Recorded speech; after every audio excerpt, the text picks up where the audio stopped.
No continente, a cultura renascentista vivia um momento de maior esplendor. Enquanto isso, a sociedade inglesa ainda levava um estilo de vida tipicamente medieval. Durante o reinado da dinastia Tudor, o Renascimento se manifesta com maior intensidade na Inglaterra. Na literatura, Erasmo de Roterdã publica De Civitate Morum Puerilium, definindo os modos civilizados da conduta em sociedade, um verdadeiro manual de boas maneiras que se estende à forma de estar também à mesa. A evolução daquilo que hoje nós chamamos de cerimonial é de responsabilidade na época da corte da Borgonha. As mesas de banquete desta corte ditaram os moldes para todas as outras cortes da Europa. E assim, a Inglaterra aderiu aos padrões da Borgonha e introduziu os jantares cenográficos em sua corte. Animais mitológicos, deuses do Olimpo, batalhas, jardins e carros alegóricos decoravam os salões de banquetes que naquele país foram chamados de banquet stuffs. Os banquet stuffs eram os lugares especiais para essas recepções e geralmente eram fora do ambiente dos palácios e dos castelos. No início do período elisabetano, Sir John Tyne, na sua mansão de Longleat House, constrói uma série de pequenos cômodos destinados a combinar os prazeres da mesa com os prazeres do espírito. Mais tarde, William Sherrington manda edificar uma torre com 2 salas de banquete em Lacock Abbey. A partir, então, da década de 1530, a palavra banquet passa a designar esse tipo de construção arquitetônica e a palavra feast, ao invés, passa a designar o banquete em si. Deste modo, a mesa de jantar, um simples retângulo de madeira maciça, é a protagonista de uma das maiores revoluções da época. Os hábitos à mesa tornam-se mais e mais sofisticados e rompem, assim, com a rusticidade medieval, escrevendo as primeiras linhas daquilo que nós chamamos de etiqueta e de gastronomia modernas. Na virada do século XV para o século XVI, ainda não havia distinção, por exemplo, entre facas de trinchar e facas de mesa.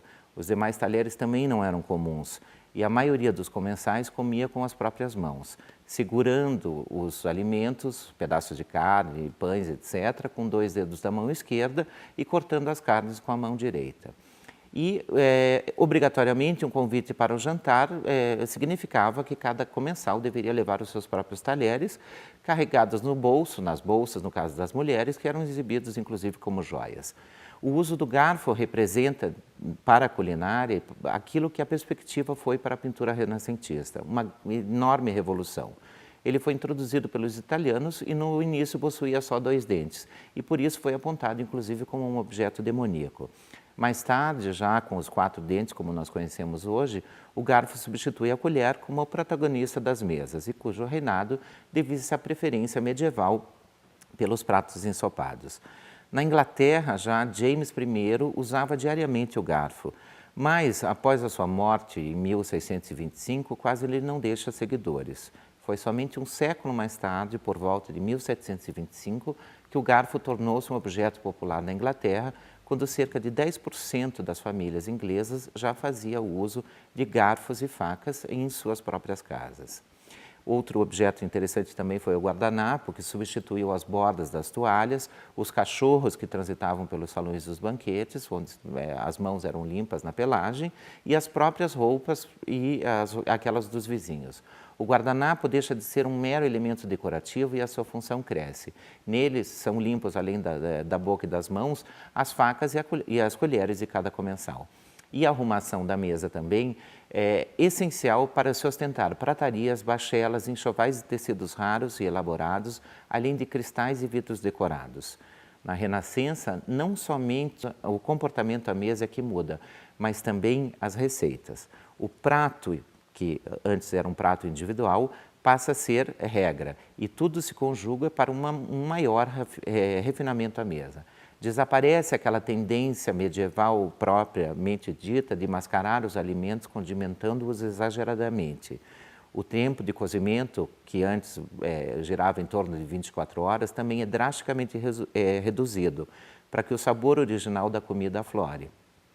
E, embora a culinária do Renascimento continue a basear nas antigas técnicas medievais, como, por exemplo, o gosto pronunciado pelas especiarias em abundância, molhos ácidos e carnes assadas, surgem novas preocupações de associar a questão da saúde à questão da elaboração dos pratos. É durante o Renascimento que se desenvolve uma nova arte culinária, a pastelaria. E das mãos de artistas italianos nascem compotas de frutas, geleias, o maçapão, o marzipan, o nougat, que é um doce semelhante ao crocante preparado com frutos secos, como amêndoas, avelãs ou nozes tostadas com mel ou açúcar caramelado. E os melhores profissionais desse ramo eram os pasteleiros de Maria de Médicis, que foram os introdutores na França das novas técnicas dessa arte. Ficam de lado, nesse caso, aqueles grandes ensopados, guisados e os famosos fricassês, que são os cozidos de carne ligados com molho de limão e ovos, preparados em geral em panelas de barro. Mas esse tipo de preparado culinário, mesmo assim, ainda arrasta uma legião muito grande de fãs na Inglaterra da época elisabetana. Nesse sentido, principalmente na taverna, que era o coração pulsante da vida londrina, um microcosmos onde se reuniam, discutiam, brigavam, duelavam, escreviam e amavam poetas e dramaturgos, é que nós encontramos o império desse tipo de fricassê. Nas tavernas também se apreciavam os bons vinhos, a cerveja, os licores e o saque, um vinho branco importado das Ilhas Canárias, o encorpado tinto da Ilha da Madeira, o sherry, o bitter e o metheglin, uma antiga bebida medicinal galesa composta de água e mel fermentado.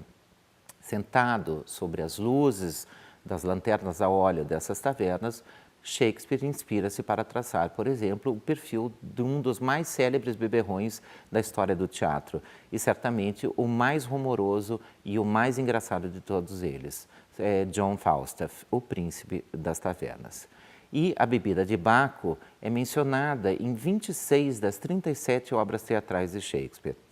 Bebido com moderação, o néctar de Baco aguça o espírito. Por outro lado, porém, ele é capaz de transformar o homem numa máscara grotesca, induzindo-o, inclusive, a exercer também os seus piores instintos. Um desses momentos mais célebres, onde o vinho é mencionado, é numa cena de Macbeth, a cena do porteiro, em que este, embriagado, demora a abrir os portões do castelo a Macduff. Mas o que se come nessas tavernas, além de se beber vinho?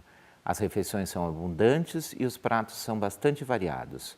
Bistecas, rolês de porco, carne de carneiro, de cabrito, vitela, coelho, ovos na manteiga, ostras, enguias marinadas, peixes de lago, refogados de miúdos, o chamado quinto quarto dos animais, destinados geralmente aos pobres, doces de frutas secas e especiarias, pão de trigo de ótima qualidade recém-saído dos fornos. Uma dessas especialidades o antílope, cantada por Ben Jonson, é a batata, tubérculo recém-importado do Novo Mundo e que se torna uma grande novidade na Europa. Frequentam a dita taverna homens de corte da sociedade da época, cuja moda impõe o desdém aos molhos preparados com fazão para honrar as exóticas batatas. Essa atitude adapta-se muito às prescrições da Rainha Elizabeth ao impor aos súditos da sua corte 3 dias de jejum e abstinência de carnes vermelhas durante a semana. Segundas, quartas e sextas-feiras. Não obstante, o principal intuito fosse aquele de incrementar a indústria pesqueira inglesa. As refeições elisabetanas são constituídas basicamente pelo breakfast matutino, composto de pão, manteiga e cerveja para os pobres e de um denso cozido de carne e vegetais para os camponeses.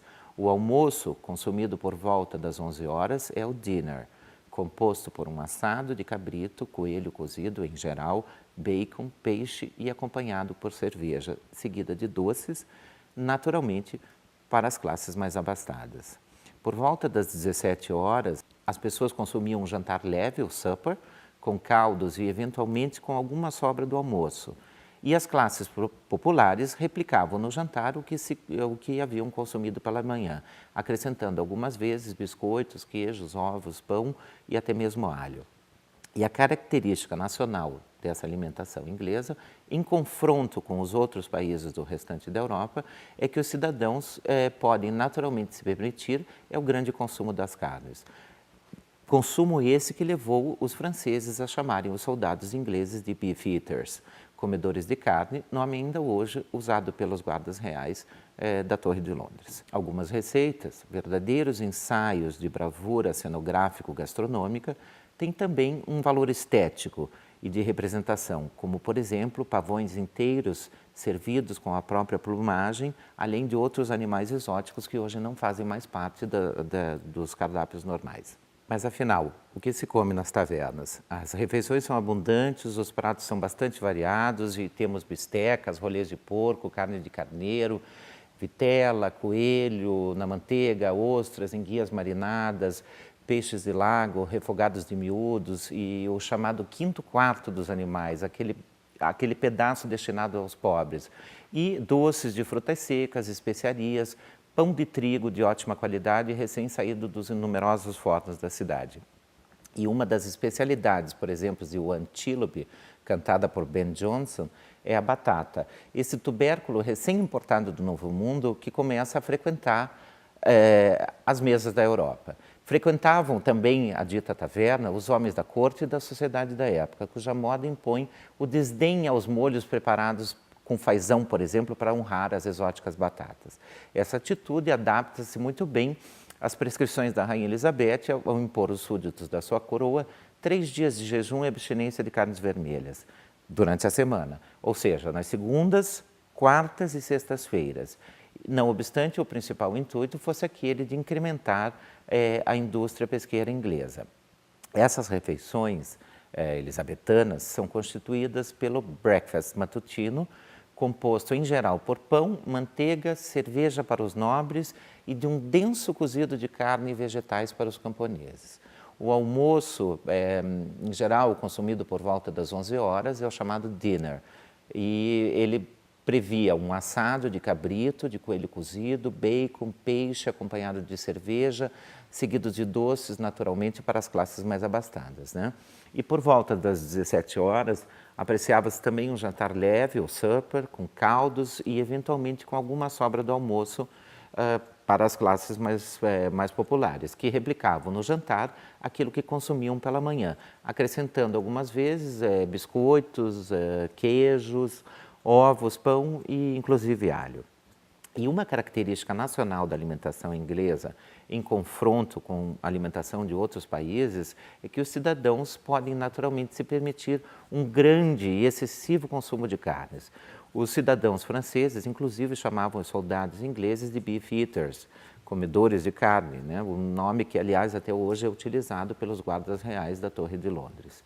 E a grande novidade é que algumas receitas são verdadeiros ensaios de bravura cenográfico-gastronômica. E tem também, além de um valor estético de representação, como, por exemplo, pavões que eram depenados, assados e recobertos com a sua própria plumagem, além de outros tipos de animais que hoje em dia não fazem mais parte de nenhum cardápio europeu.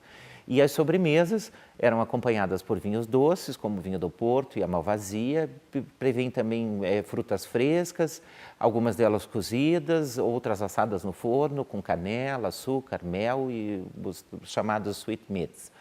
E também copos e outros objetos ficavam alinhados sobre os aparadores e os valetes serviam os convidados regularmente de vinho e de cerveja. Os comensais serviam-se apenas colocando o alimento sobre grossas fatias de pão ou dentro de pratos de madeira. Na obra de Shakespeare, talvez o banquete tenha um papel de extrema importância. É durante a sua preparação e a sua realização que acontecem encontros, vinganças, reconhecimentos e onde se estabelecem, obviamente, alianças, onde tramas são urdidas, são cometidos homicídios e complôs, mas também é o lugar onde se chega ao final feliz em algumas das suas tramas. É um catálogo bastante amplo e poderíamos citar assim, alguns exemplos mais clássicos de Macbeth, né? O banquete de Macbeth para celebrar o assassinato de Banquo no ato 3 da cena 4, que termina abruptamente quando Macbeth vê o fantasma de Banquo. Nesse caso, esse banquete aponta a culpa de Macbeth e marca o início da decadência do seu reinado e da sua personalidade. Há também o terrível banquete ao final de Titus Andrônicos, que celebra também uma vingança. Né? Uma mesa trazida à cena é seguida pela entrada de Titus, vestido de cozinheiro, e que coloca sobre essa mesa as travessas com as carnes dos filhos da imperatriz, preparados no formato de tortas. Titus prepara com cuidado essas iguarias desse banquete canibal, né, sangrando os príncipes Quirón e Demétrios como porcos após terem estuprado Lavínia. A plateia, o leitor nesse caso, né, vê Tamora saborear seus próprios filhos. Também em Timão de Atenas nos é oferecida outra ocasião para mostrar o lado escuro da comensalidade, que se transforma naquela perfeita ocasião para uma vingança. Nesse drama tardio, a intenção é aquela de revelar a corrupção e o apego ao dinheiro, pela excessiva e exagerada amargura. Nessa atmosfera do convívio, né, que é a própria raiz etimológica da palavra conviver, né, viver, desfrutar em companhia, o banquete de Timon é o puro desprazer, que quando uma característica fundamental desses banquetes justamente é a busca pelo prazer, o exagero desse prazer causa o esfacelamento físico e moral, no caso da obra de Shakespeare. Por muitos motivos, um tipo de refeição afirma-se como obrigatória em certas situações e o seu valor está cheio de simbolismo, e esse caso é o banquete. Assim, o primeiro elemento que distingue os homens civilizados dos animais e dos bárbaros, ou seja, aqueles que ainda estão muito próximos ao estado da bestialidade, é o sistema de valores elaborado pelo mundo greco-romano, que é o sistema da comensalidade. Comer não somente para saciar a fome, mas sim para satisfazer uma necessidade primária do corpo, mas também, acima de tudo, para obter-se prazer. Né? Assim, esse momento da comensalidade é aquele que transforma todas essas ocasiões num grande momento e num gesto de comunicação repleto de conteúdos sociais. O convívio é a imagem da própria vida em comunidade, e o banquete é um dos maiores sinais da identidade de um grupo.